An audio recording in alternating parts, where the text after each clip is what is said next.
Hello class, welcome to my YouTube channel CS Research Center class computer fundamental की ये class number 1 है। आज की इस क्लास में हम जानेंगे कि कंप्यूटर क्या होता है। What is a computer? Computer क्या होता है? प्रेजेंट टाइम में या यूँ कहें कि वर्तमान समय में दुनिया में हम सभी लगभग कंप्यूटर का किसी न किसी कार्य के लिए या किसी न किसी विशेष कार्य के लिए प्रयोग ज़रूर करते हैं। और दुनिया में कई ऐसे स्पेशल सेक्टर्स भी हैं जहाँ पे कंप्यूटर का बहुत ही ज़्यादा प्रयोग किया जा रहा है। वो सेक्टर्स कुछ इस प्रकार हैं जैसे कि हमारा इंजीनियरिंग, मेडिकल, कॉमर्स या रिसर्च एंड डेवलपमेंट। कंप्यूटर का यूज़ लगभग हर एक सेक्टर्स में किया जा रहा है। कंप्यूटर की सहायता से हम अपने कार्यों को बहुत ही सरलता से कर सकते हैं। तो आइए जानते हैं कि कंप्यूटर क्या होता है। क्लास कंप्यूटर एक इलेक्ट्रॉनिक डेटा प्रोसेसिंग डिवाइस है जो यूज़र द्वारा इनपुट किए गए डेटा को प्रोसेस करके आउटपुट जनरेट करता है। यदि आपसे कोई पूछता है कि कंप्यूटर क्या है, तो आप उसको यही बताएंगे कि कंप्यूटर एक इलेक्ट्रॉनिक डेटा प्रोसेसिंग डिवाइस है जो यूज़र द्वारा इनपुट किए गए डेटा को प्रोसेस करके आउटपुट जनरेट करता है। क्लास आइए मैं आपको एक एग्जाम्पल के थ्रू समझाता हूँ, एग्जाम्पल के थ्रू बताता हूँ कि कंप्यूटर इनपुट प्रोसेस आउटपुट का ऑपरेशन किस तरह से परफॉर्म करता है।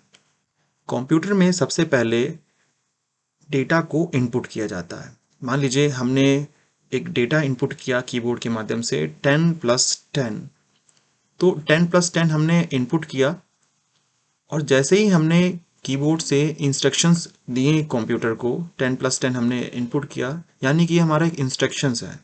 ये हमने एक इंस्ट्रक्शन कंप्यूटर को दिया। ये इंस्ट्रक्शन हमारा प्रोसेस ब्लॉक में जाता है जो कि हमारा सीपीयू होता है। तो 10+10 पे सीपीयू हमारा ऑपरेशन परफॉर्म करेगा और ऑपरेशन परफॉर्म करने के बाद में वो हमारा आउटपुट जनरेट करेगा। ये आउटपुट हमारा आउटपुट डिवाइस पे प्रिंट होगा। वो मॉनिटर हो सकता है या प्रिंटर भी हो सकता है। क्लास और प्रोसेस डेटा इंफॉर्मेशन कहलाता है। आइए कंप्यूटर की कुछ और महत्वपूर्ण या इम्पॉर्टेंट्स बातों को जानते हैं। कंप्यूटर को हिंदी में संगणक या गणक यंत्र कहा जाता है। कंप्यूटर शब्द इंग्लिश के कंप्यूट शब्द से बना है जिसका अर्थ है गणना करना, यानी कि गिनना, काउंटिंग करना। आज की इस क्लास में इतना ही, मिलते हैं नई क्लास में। क्लास कंप्यूटर के कंप्लीट कंप्यूटर कोर्स फ्री में सीखने के लिए हमारे YouTube channel CS research centre को सब्सक्राइब करें और बेल आइकन को प्रेस करें ताकि आपको हमारी सारी वीडियोस का नोटिफिकेशन सबसे पहले मिले।